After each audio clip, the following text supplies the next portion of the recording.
Hello friends, today we will talk about the stock that is Prakash Pipes Limited Company. At present stock price is 442 and the market cap of this company is 1057 crore and 52-week high is 493, 52-week low is 134. So stock at present is trading at 442, so almost 10% correction from 52-week high. Why this stock is important today? Because this is a stock for value investing. This, I won't say that this is a stock for growth story, but definitely a value investing stock is this. At present stock price इनका जो P है वो 12.6 का है. अगर industry P से compare करें तो 31.8 का है. कंपनी का आर ओ सी 29 का है, आर ओ ई 22.8 का है. अगर ये R O E R O C sector से कंपेयर करूँ तो मुझे बहुत ही अच्छा लगता है. इसके बाद कंपनी का डिविडेंड यील्ड 0.27 है और डिविडेंड पे आउट 4% है. कंपनी रेगुलरली डिविडेंड भी देती है. इंटरेस्ट कवरेज 36.6 है एंड डेट टू इक्विटी 0.09 है, जो कि ऑलमोस्ट नेग्लिजिबल है. इसीलिए इनका इंटरेस्ट कवरेज है वो भी गजब का है. मार्केट कैप टू सेल्स 1.6 है एंड ईवी बाई इबिट 9.9. ये दोनों चीज़ें ये इंडिकेट करें कि कंपनी अभी भी अंडर वैल्यूड है. इसीलिए मैंने कहा कि ये वैल्यू इन्वेस्टिंग के हिसाब से मुझे अभी बेस्ट स्टॉक लग रहा है. प्रोमोटर होल्डिंग 44.3% है, अच्छा है. FIDI की होल्डिंग है वो ज़्यादा नहीं है, बट इसमें कई रिनोन HNI का इन्वेस्टमेंट है जो आपको कंफर्ट देता है. 3 ईयर का एवरेज पी 8.6 है. ठीक है, ऑलरेडी ये जो स्टॉक है वो अंडर वैल्यूड है. इसके बाद कंपनी के रिजर्व की बात करें तो 293 करोड़ का है और उसके अगेंस्ट में डेट जो है 28 करोड़ का है. सो बहुत ही कम डेट है. कंपनी इजीली डेट को पे करने के लिए इनफ रिजर्व्स हैं, enough capital equity value capital है. सो बहुत अच्छा है. Cash equivalent in fact more than 100 crore से ज़्यादा के कैश इक्विवेलेंट्स हैं. कंपनी क्या करती है वो पूरा अलग से इसकी पीपीटी में डिस्कस करने जा रहा हूँ. वैसे ही बता दूँ, ये कंपनी प्रकाश पाइप जो है वो प्रकाश इंडस्ट्री ग्रुप की ही कंपनी थी, जिसको इन्होंने डीमर्ज करके ये सेपरेट जो पाइप्स बनाने वाला जो सेगमेंट था उसको सेपरेट करके प्रकाश पाइप्स 2017 में बना दिया. तो वैसे ये 2017 में सेपरेट हुई है. वास्तव एक ओल्ड कंपनी है, काफ़ी पुरानी एंड रिनोन कंपनी है. लास्ट 1 ईयर की प्राइस चार्ट को देखिए. यहाँ पे स्टॉक फ्लैट रहता है, देन फिर एक स्पाइक आता है, फिर फ्लैट रहता है, फिर स्पाइक, और अभी फ्लैट चल रहा है स्टॉक. और हम ये येलो लाइन जो 50 डे मूविंग एवरेज को डिपिक्ट कर रही है उसके आके स्टॉक सपोर्ट लेता है और वहाँ से चलता है. अभी फिर वहीं पे सपोर्ट लिया और वहाँ से स्टॉक चलना शुरू. अगर आपको अभी फिर मार्केट करेक्शन में ये 425 की रेंज में मिलता है, मुझे इस जोन में ये अच्छा लगता है बाइंग के हिसाब से. इसके बाद में 200 मूविंग एवरेज को तो ये टच करता भी नहीं है. रिसेंटली कंपनी डेट फ्री है, वी नो दैट. इसके बाद कौन पीयर से कंपेरिजन करें तो ये प्लास्टिक पाइप्स बनाने वाले जो कंपनीज हैं उन्हीं ग्रुप की कंपनीज है. इसमें अगर जैसे एस्ट्रल पाइप है, प्रिंस पाइप, ये सारे अगर सेक्टोरल कंपनीज से कंपेयर करो जिनका एवरेज पी 31.8 का है, उसके कंपैरिजन में 12.5 का पी बहुत चीप है. अगर मैंने आपको कहा था कि इस सेक्टर के ROE से कंपेयर करें तो मुझे 22 और 28 का जो इसका था वो अच्छा लगता है, क्योंकि यहाँ देखिए इसका खुद का ROC 29 का है, इंडस्ट्री का 12.89 है. उसके हिसाब से कंपनी का जो ROE और ROC दोनों अच्छे हैं. इसके बाद में आ जाते हैं क्वार्टर ऑन क्वार्टर रिजल्ट्स की बात करते हैं, जिसके अंदर कंपनी का लास्ट दिसंबर क्वार्टर में 172 करोड़ का सेल्स था. उसके अगेंस्ट में 158, जो यहाँ पे सेल्स तो डेफिनेटली ड्रॉप हुए हैं, बट अगर प्रॉफिट की बात करें, प्रॉफिट आफ्टर टैक्स, ये देखिए ये 13 है और ये 23 है. मतलब मार्जिन्स काफ़ी इंप्रूव हो गए. यहाँ 12% के मार्जिन्स थे, यहाँ 19% के मार्जिन्स है. मार्जिन्स इंप्रूवमेंट होने की वजह से यहाँ पे ये प्रॉफिट अच्छा बना पाई है. EPS ग्रोथ भी ऑलमोस्ट यहाँ पे अराउंड 80% का ग्रोथ देखने को मिला है. तो इसलिए मुझे स्टॉक चीप लगता है. इसके बाद में ये देखिए ईयर ऑन ईयर बेसिस पे देखें, 2019 में जो इसकी जो रेवेन्यू था 341 है, 2023 में 709 एंड यहाँ पे 661 है. यहाँ डेफिनेटली सेल्स या रेवेन्यू जो है इसका डिक्रीज हुआ है, बट अगर प्रॉफिट या मार्जिन्स देखिए, कंपनी के मार्जिन्स पहले की बजाय इंप्रूव हो रहे हैं, वो एक अच्छा साइन है. नेट प्रॉफिट है वो कंटिन्यूसली ग्रो कर रहा है और यहाँ से देखिए ये ग्रो करके 71 से 84 हुआ है यहाँ पे. और इसके EPS को देखिए 19, 29, 35. अब कुछ लोग यहाँ कंफ्यूज हो जाएंगे, नहीं ये यहाँ पे जो पूरे प्रोमोटर के पास से होल्डिंग, जब ये इसको सेपरेट कंपनी को डीमर्ज किया था तो उसके इसमें मत जाइए आप, ये कंफ्यूज करेगा आपको. That is not the true value of this. Okay, उसके बाद में ये है रेवेन्यू अपन ने पहले बात की, लास्ट 1 ईयर का रेवेन्यू गिरा है बट प्रॉफिट अभी भी है। और कंपनी के स्टॉक की अगर की बात करें तो वो 175% है। ऑब्वियसली स्टॉक रन तो किया है बट स्टिल अंडर वैल्यूड है। रिटर्न ऑन इक्विटी की बात करें 23% है। फिर आ जाते हैं बैलेंस शीट पे। कंपनी के रिजर्व्स आप देख सकते हो कंटिन्यूसली ग्रो कर रहे हैं। कंपनी ने यहाँ पे कुछ शेयर होल्डिंग कम किया था, अदरवाइज इनकी कंटिन्यूसली शेयर होल्डिंग अच्छी है। बोरोइंग 28 करोड़ का है, ज़्यादा नहीं है डेट। और इसके अलावा कैश फ्लो की बात करें तो ऑपरेटिंग एक्टिविटी से कैश फ्लो पॉजिटिव रहता है कंपनी का। इन्वेस्टिंग एक्टिविटी देख लेते हैं। यहाँ पे इन्होंने देखो, कंपनी हर बार अपने जो प्रॉफिट होता है उसको इन्वेस्ट करती है, ये यहाँ पे ऑलरेडी कर चुकी, तो यहाँ ज़्यादा इन्वेस्ट नहीं किया।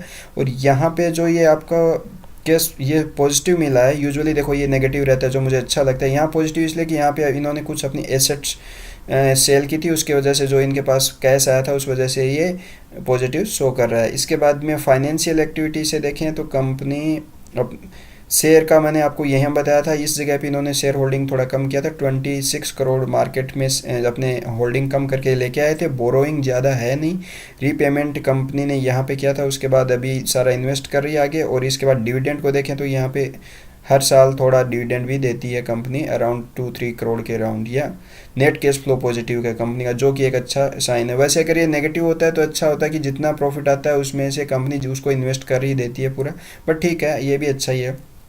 उसके बाद ये रेशियो ऑलमोस्ट फिक्स हैं, डेटर डेज हो चाहे डेज के पेबल हो, सारे उसी लेवल पे हैं, कोई न ज़्यादा बढ़े हैं न कम हुए हैं, तो ठीक है। आरओसी को आप देख सकते हो 29%, 32 एंड 29, तो ये मेंटेन करके रखा है इसने। इसके बाद प्रोमोटर होल्डिंग देखिए, ये जो सबसे अच्छा साइन है इसमें है कि प्रोमोटर होल्डिंग कंटिन्यूसली राइज हो रही है। यहाँ ईयर ऑन ईयर बेसिस पे देखते हैं, चलो पहले 39 था, फिर 40 हुआ, फिर 44, यहाँ 44 में भी देखो ये बढ़ रहा है, तो ये अच्छा साइन है। इसके बाद अगर FIDI की होल्डिंग नहीं है बट पब्लिक में देखें तो अभी रिसेंट क्वार्टर में यहाँ पे डोली खन्ना ने भी अपना स्टेक बढ़ाया है। इसके अलावा मुकुल अग्रवाल ने भी अभी अपनी रिसेंट न्यू बाइंग की है, तो मुझे ये स्टॉक इस लेवल पे ठीक लगता है। इसके बाद आ जाते हैं, देखिए कंपनी करती क्या है उस चीज़ को थोड़ा डिस्कस कर लेते हैं, कंपनी का ओवरव्यू। तो जितने भी ये PVC पाइप हों, चाहे ये आपके अलग अलग कौन कौन से टाइप के पाइप हैं, प्लास्टिक पाइप बनाने का काम करती है ये कंपनी। इसके अलावा फ्लेक्सिबल पैकेजिंग के जो ये प्रोडक्ट हैं वो भी ये बनाने का काम करती है। आगे देखते हैं इनके कस्टमर कौन कौन है। यहाँ देखिए इनका बिजनेस स्ट्रेंथ में बात करें तो ऑलमोस्ट डेट फ्री कंपनी है, पॉजिटिव कैश फ्लो रहता है जो कि अच्छी बात है। कंपनी रेगुलर कैपेक्स भी करती है, वो अच्छी बात है।